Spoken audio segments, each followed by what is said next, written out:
Welcome back guys. स्वागत है आपका सत्यम क्लासेज में, जो स्पेशली डेडिकेटेड हैं उन बच्चों के लिए जिनको मैथ्स में कुछ भी नहीं आता है। सो गाइज, इस चैनल पे अपन जिन बच्चों को कुछ भी नहीं आता है उनको कुछ सिखाने की कोशिश करेंगे, ताकि वो भी जो है एक अच्छी सी जॉब जो अपनी लाइफ में ले सकें और अपनी लाइफ को सिक्योर कर सकें। आज अपन नंबर सिस्टम के बारे में पढ़ेंगे। नंबर सिस्टम में आज का हमारा जो टॉपिक होगा वो होगा संख्याओं से रिलेटेड, कि संख्याएं जो कितने प्रकार की होती हैं।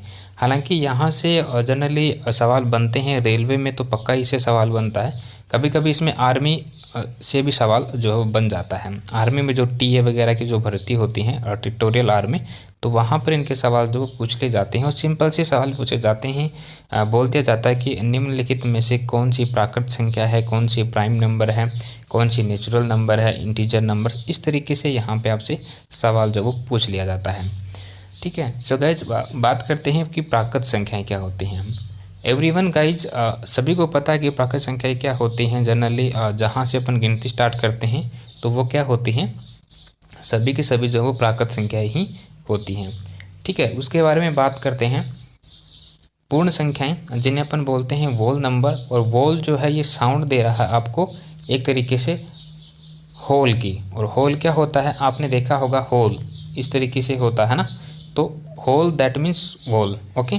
तो जीरो शामिल कर लें, मतलब अगर इसको शामिल कर लें, ठीक है, अगर इसको शामिल कर लें इन संख्याओं में, तो वो संख्याएं क्या हो जाएंगी, फिर हमारी पूर्ण संख्याएं हो जाएंगी। ओके। बात करते हैं पूर्ण संख्याओं की। तो पूर्ण संख्याओं में धनात्मक और ऋणात्मक यानी नेगेटिव और पॉजिटिव जो सभी संख्या जिसमें शामिल होंगी वो क्या कहलाएंगी, पूर्णांक संख्याएं कहलाएंगी। इंटीजर्स नंबर्स अपन उन्हें बोलेंगे। ओके। बात करते हैं इवन नंबर्स की, जिसे अपन बोलते हैं सम नंबर। तो सम नंबर्स क्या होंगी, वे प्राकृत संख्याएं। यहाँ पे बात हो रही है प्यारे बच्चों प्राकृत संख्याओं की, है ना कि पूर्ण संख्याओं की, ना कि पूर्णांक संख्याओं की। तो प्राकृत संख्याएं दैट मीन्स 1 2 3 से जो स्टार्ट होने वाली हैं उन संख्याओं की यहाँ पे बात हो रही है। तो उन संख्याओं में जो 2 से विभाज्य होंगी वो तो क्या होंगी, सम संख्याएं, और जो 2 से विभाज्य नहीं होंगी वो क्या होंगी, विषम संख्याएं। ओके। तो यहाँ पर अपन सम संख्याएं और विषम संख्याएं इन दोनों के बारे में जान चुके हैं। जैसे 2 4 6 और 7 ये क्या हैं, सम संख्याएं हैं। उसी प्रकार 1 3 5 और 7 ये क्या हैं, विषम संख्याएं हैं, ओड नंबर हैं। ओके। क्योंकि 1 3 और 5 7 ये भाज्य तो हैं 2 से, लेकिन पूर्ण भाज्य नहीं हैं। दशमलव के बाद यहाँ पे कुछ संख्याएं जो आपको देखने को मिलेंगी। ओके। इसलिए इन्हें अपन क्या बोलेंगे, विषम संख्याएं।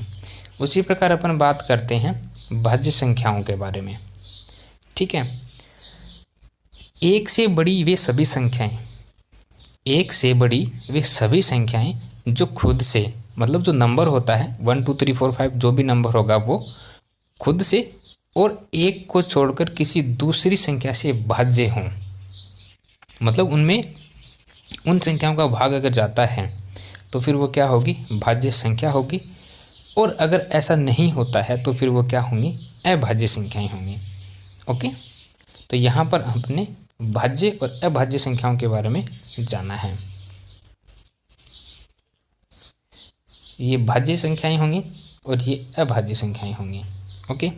ये हमारे नंबर्स हैं भाज्य संख्याओं के, कंपोजिट नंबर के, और ये हमारे प्राइम नंबर्स हैं 2 4 3 से। ठीक है। तो इनमें देखिए खुद के अलावा जैसे अपन यहाँ पे 2 उठाते हैं तो 2 के अलावा एक का ही इसमें भाग जाता है, इसके अलावा किसी और संख्या का भाग नहीं जाता है। दैट मीन्स ये क्या है, अभाज्य संख्याएं हैं।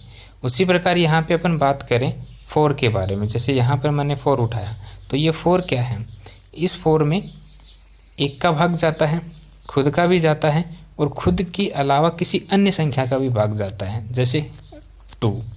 ठीक है।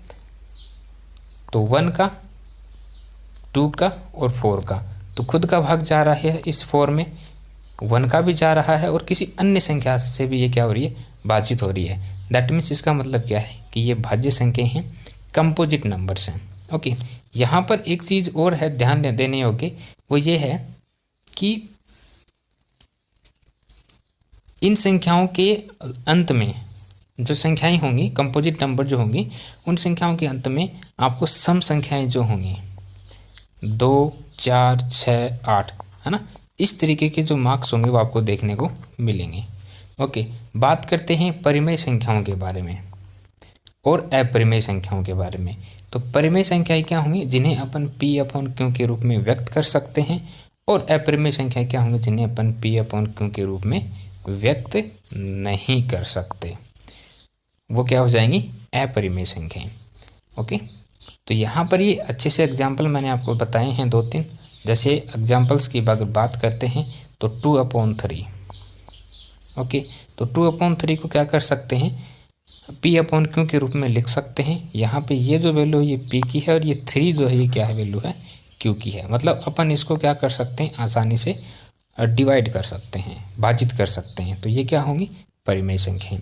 सिमिलरली अपन यहाँ पे अपरिमेय संख्याओं की बात करें तो यहाँ पे आप देख पा रहे होंगे √3। ओके, तो √3 क्या है, एक अभाज्य संख्या है, सॉरी एक अपरिमेय संख्या है। ओके, क्योंकि ये किसी अन्य संख्या से भाजित भी नहीं है और इसके फैक्टर्स भी नहीं हो पाएंगे। ओके, इसलिए बात करते हैं रियल नंबर्स की, जिन्हें अपन वास्तविक संख्याओं के नाम से जानते हैं। रियल नंबर्स क्या होते हैं, तो अभी अभी अपन ने जाना प्राइम संख्याएं और अप्राइम, मतलब परिमेय संख्याएं और अपरिमेय संख्याएं। ठीक है, तो परिमेय संख्याएं जहाँ शामिल होंगी और अपरिमेय संख्याएं जहाँ शामिल होंगी उन्हें अपन क्या बोलेंगे, रियल नंबर्स बोलेंगे। यहाँ से जैसे ये संख्याएं और ये सभी संख्याएं, ये सभी संख्याएं अगर इन दोनों का एक परिवार बना दें, इनको एक ग्रुप में ऐड कर दें, ठीक है, तो ये संख्याएं क्या हो जाएंगी, रियल नंबर हो जाएंगे।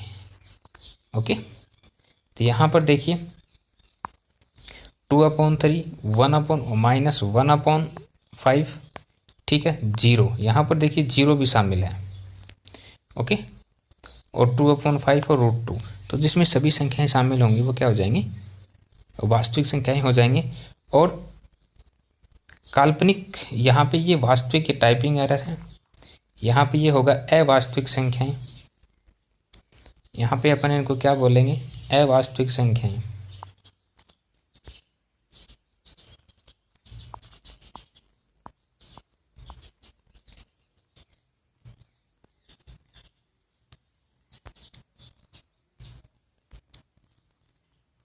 अवास्तविक, आप समझ गए होंगे, है ना।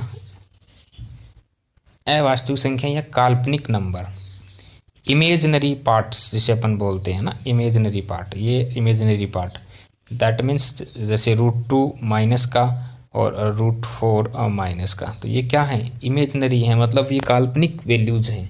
एक तरीके से अपन क्या करते हैं कि ऐसा हमने माना, एक्चुअल में ऐसा नहीं होता पर ऐसा हम उनको मान लेते हैं।